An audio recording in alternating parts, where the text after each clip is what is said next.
South Africa. From the majestic lions of the Kruger National Park to the tourist mecca that is Table Mountain, visitors often forget its hidden side. Like ANGIE'S G-spot, for example. And for overlanding, seeking remote and hard-to-access places, I do not put South Africa high on any list when compared to most other African countries. It's comparatively well developed, but for adventure travellers, it surely is one of the best. I lived in South Africa for 42 years, and during that time there were few parts of the country that I didn't visit. In a 3-part series, I will now take you to some of those places with unseen footage and untold stories.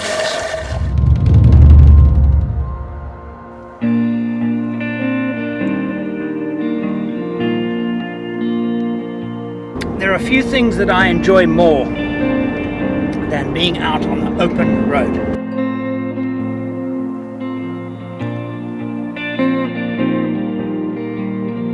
Fantastic, particularly if you're in a vehicle that you enjoy driving.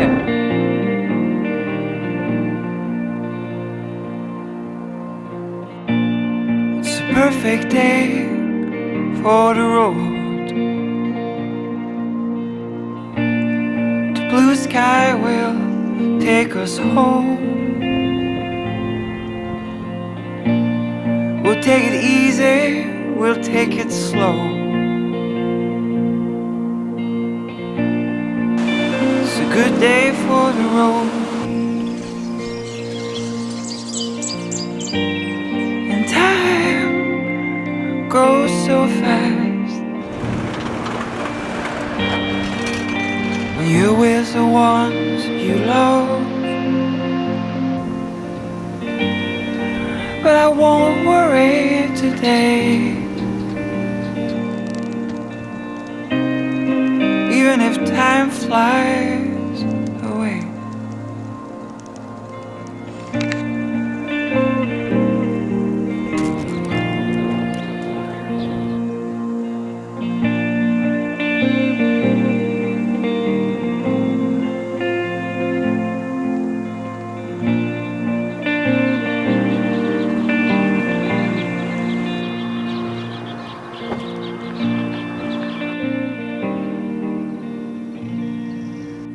This here is nature's answer to modern technology.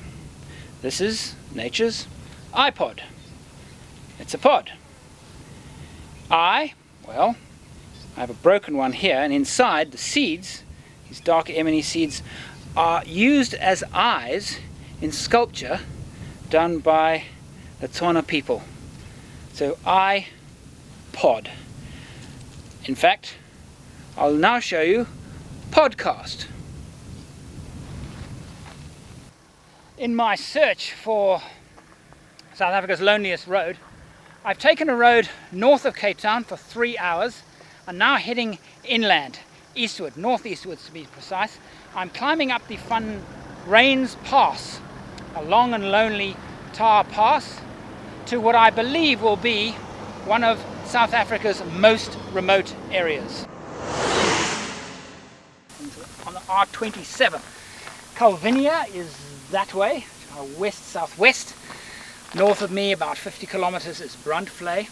If you look at the map of South Africa, this area of the Northern Cape, it's the southern end of the Northern Cape, is very, very remote. And this particular road runs through bare Karoo. It's been a bit of a disappointment really, because while the scenery is fantastic and some of the passes have been amazing, quite a bit of traffic. I expected a long and lonely road. Maybe I won't find one. Still, my quest continues.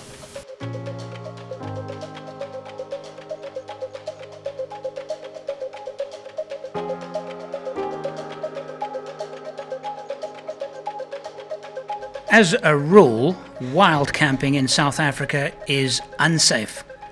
Not from animals so much as from people, and I would not advise it.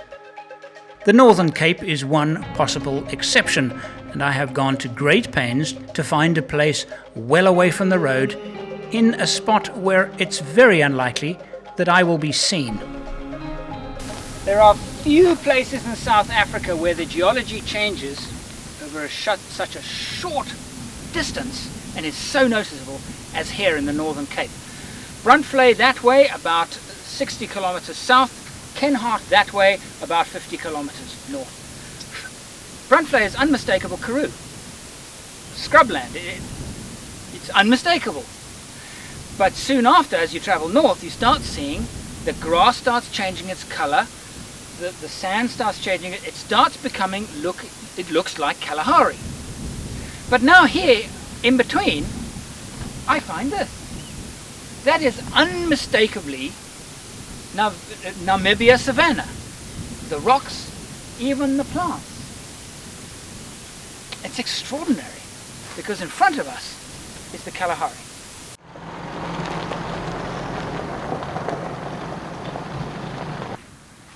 I'm walking now in the campsite of the Augrabies Falls National Park. There's a fantastic wind blowing.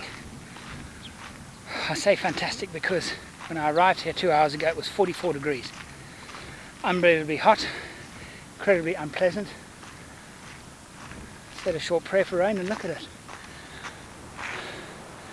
It's dropped about 8 to 10 degrees since I arrived, so I'm able to walk now and have a look at the falls. Oh, there's some water there. Located on the Orange River, the Augrabies Falls is South Africa's largest waterfall. Its canyon is 240 meters at its deepest, with the waterfall averaging 60 meters. At times of flood, like now, it easily exceeds this. The best times to visit are February and March. Standing here looking over the waterfall, I feel as if I'm on the edge of a large skyscraper looking down. I get this sense of vertigo, the movement of the rush of the energy underneath. It's actually quite freaky. 2 weeks ago, the water, can you believe it, would have been around my ankles. And in fact, there were people standing on that platform over there, which has now been destroyed. They were standing on it. That is probably 20 meters below where I am now standing.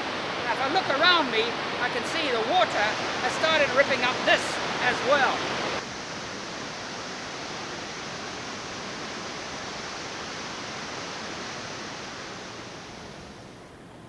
The other reason behind this trip, however, was to make a film for a client who builds caravans. And since I loathe caravans, you can imagine how much fun it was.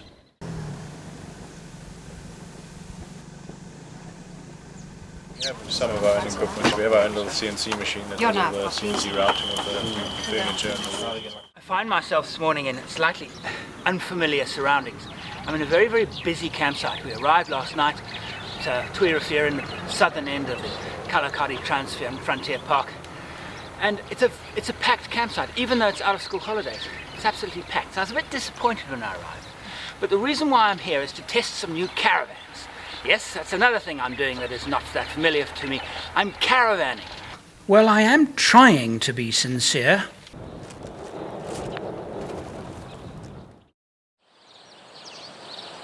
In 2012, I planned to drive from Cape Agulhas, the southern tip of Africa, to John O'Groats, the northernmost tip of the United Kingdom mainland, in aid of rhino conservation.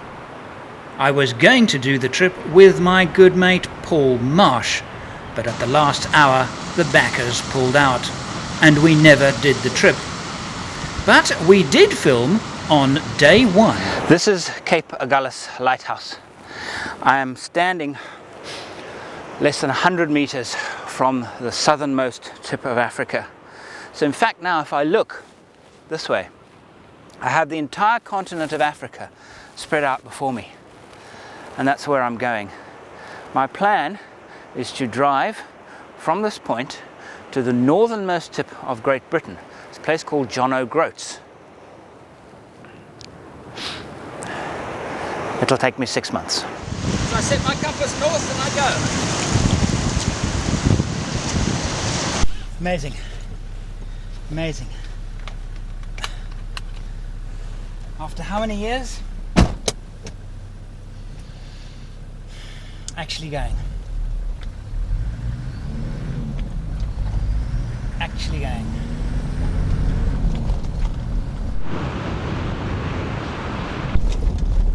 Did I recognize him?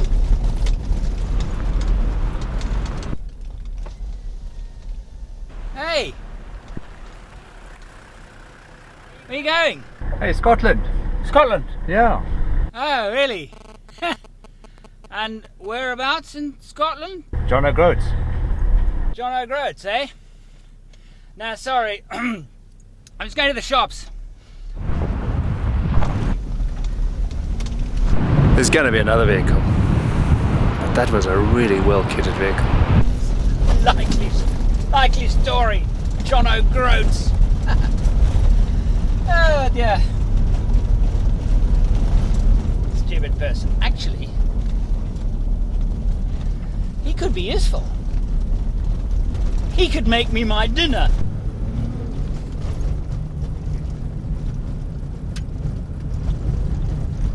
Ah, shit.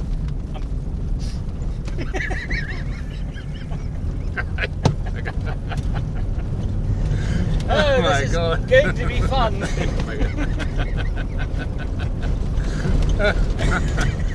I think we're in for a good trip. Very silly.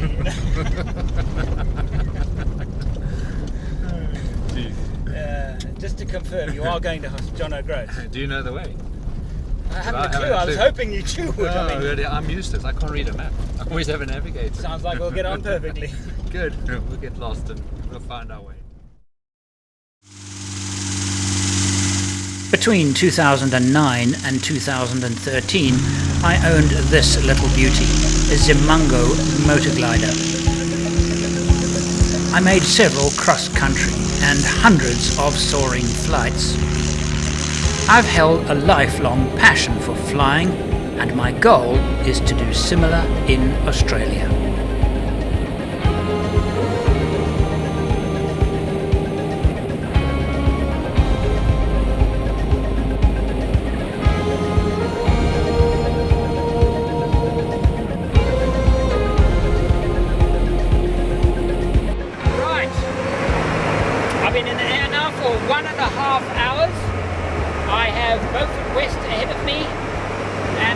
Doing the first long-distance cross-country flight that I've done in about 3 years. Actually travelling all the way from Cape Town to Johannesburg. I'm going to be stopping tonight at a place called Karoo. Karoo is a world-famous gliding area. Still probably an hour to go. I've had a good tailwind all day. Estimated that my speed would be 110 knots. I think my average speed has probably been closer to 115 to 116 knots. So just idle the propeller so you can hear me, and the weather ahead looks good, but I think the weather ahead is also going to be a little bit turbulent because there are clouds, and I'm feeling the effect of thermals. So I'll see you when I'm on the ground.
Springbok, Karoo.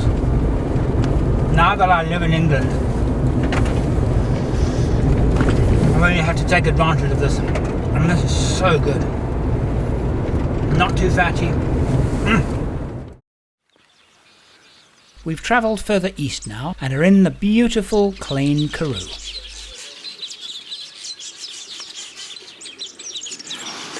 Right, early morning on the Breda River.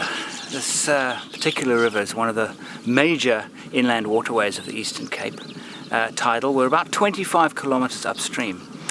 And not long ago, they tagged a 4.5 metre Zambezi shark that was actually further inland than where I'm standing now.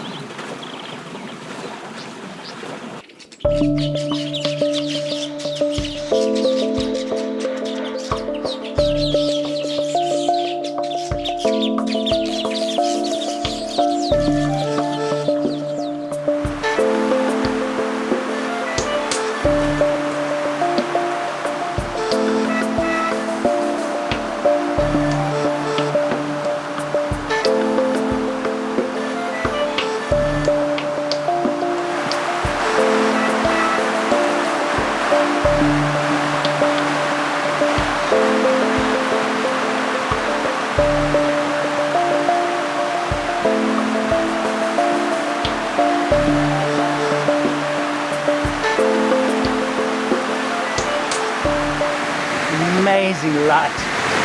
The rain comes down. In November 2008, it's hard to believe, but this entire area was underwater. In fact, the balcony I'm sitting on now, the veranda, the stoep, was actually underwater by about 1 centimetre, so the house wasn't damaged, but this entire floodplain was underwater.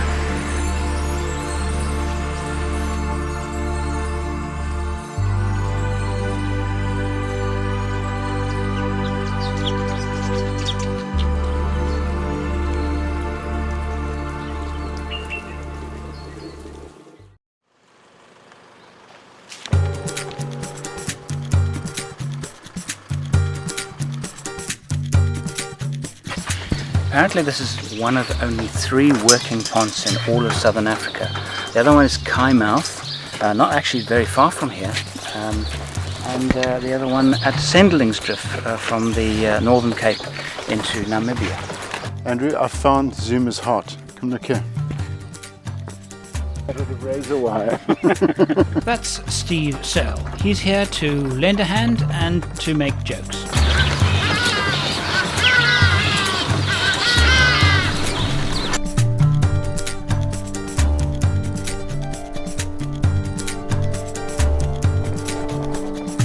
This is the first time I've ever seen manpower instead of horsepower pulling a pond across the river. Go on, Andrew, go help them. No, Add another quarter horsepower to this effort. Quarter, you're being generous. You can put on that bridle you had on last night. Shush, told you not to talk about that.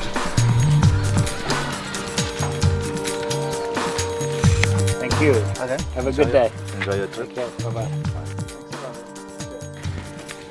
42 bucks. That's a good deal.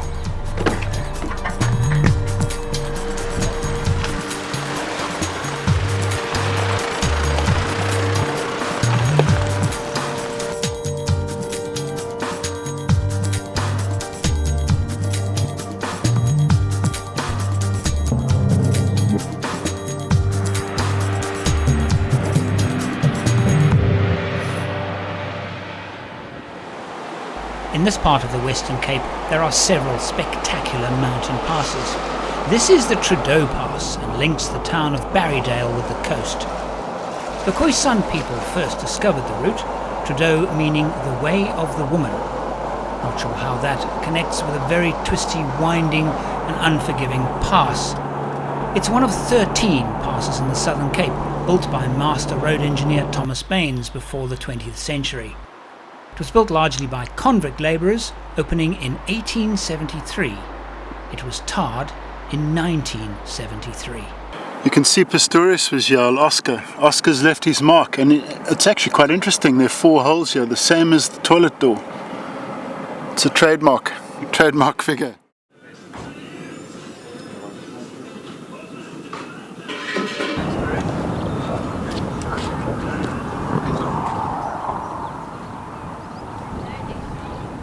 This is a marvellous example of marketing genius.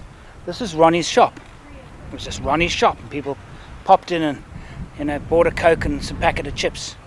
Ronnie's sex shop, and you can see it's been added afterwards. This is now a national treasure. Tour buses come here.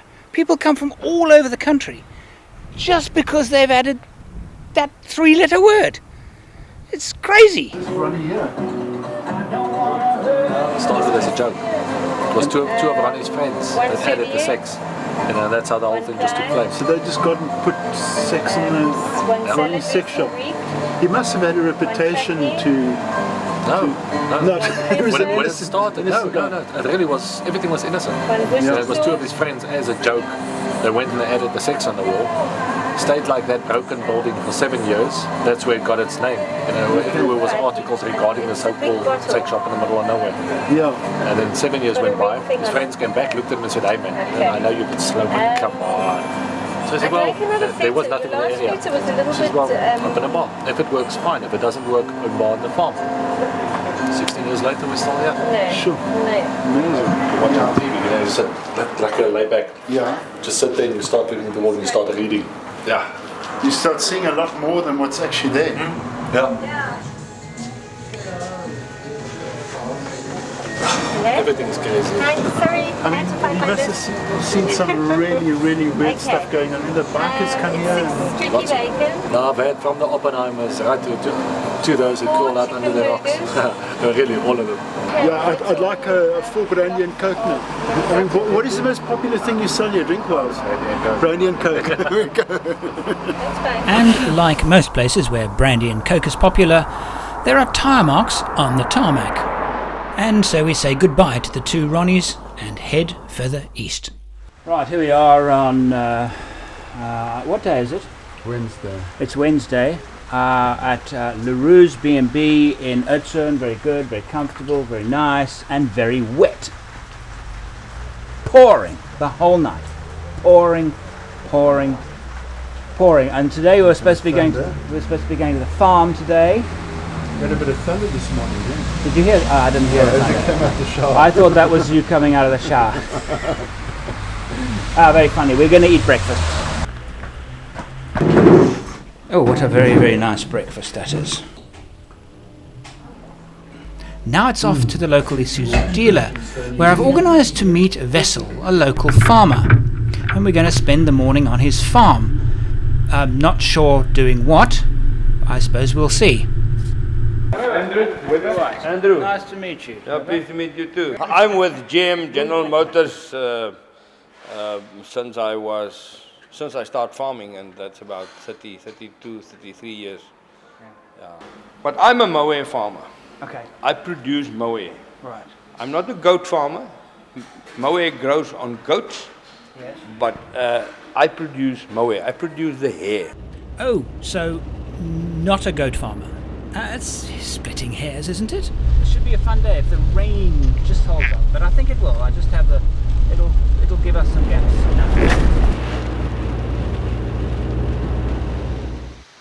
We arrive as his farm workers ready themselves to go and rescue some lost goats threatened by the unusual cold weather. Then he leads us into the shed. But the first thing I see is not a goat, but a car. It's a Chevrolet. My guess, from the early 60s. It's a bit like the family grandfather clock, isn't it? Except it doesn't go tick-tock.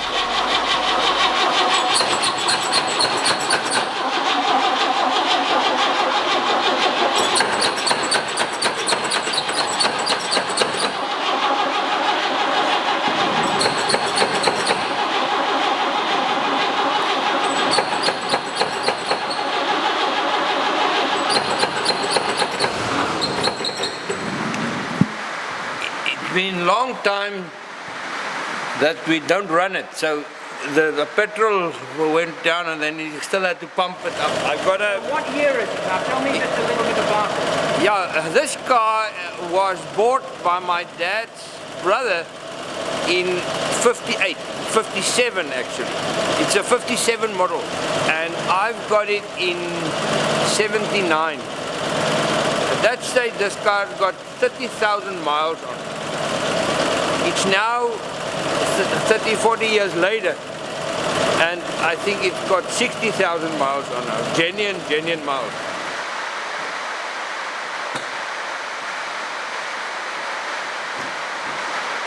Lock on here. You've got a lock on here that you can lock it when it is closed. Always need a car, need some petrol because you don't know if you will reach the next town. It's heavy on petrol. Having yet to see a goat, I asked to be taken to see them. And what do I see? An Argentinian alpaca. An alpaca in Africa? An ostrich may be. I actually expected to see lots of ostriches today. Argentinian alpaca, what do they call it? Why have you got an alpaca here? It helps chasing away the predators. Oh, what predators? Jackal? Like jackal and lynx. Yeah? And also people. People are also scared of them. Because they can spit on you. Yeah. And they stare at you. And if you tell them, okay, unlucky, the guys that work with the goats know that it doesn't harm, but for people that want to come and steal goats, they're afraid of it. I'm nervous. Yeah. A goat's lifetime is about 8 to 10 years. Okay, enough about hair and teeth. What about the farm? So Wessel takes us out. His farm is big. It would take half a day just to drive around it.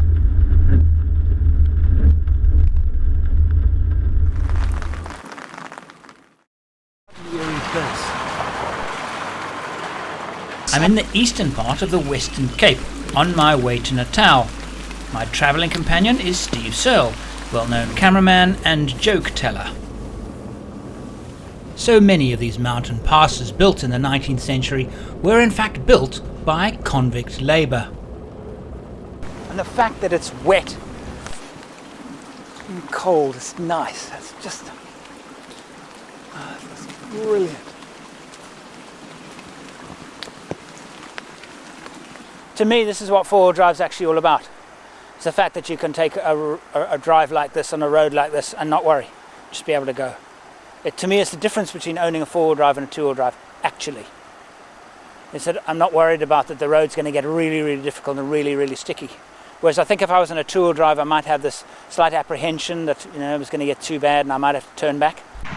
Partnering with Ronnie's sex shop is Angie's G-Spot. Unfortunately, Angie wasn't in, but I'm sure she would have said, "Please come again." Even if time flies away.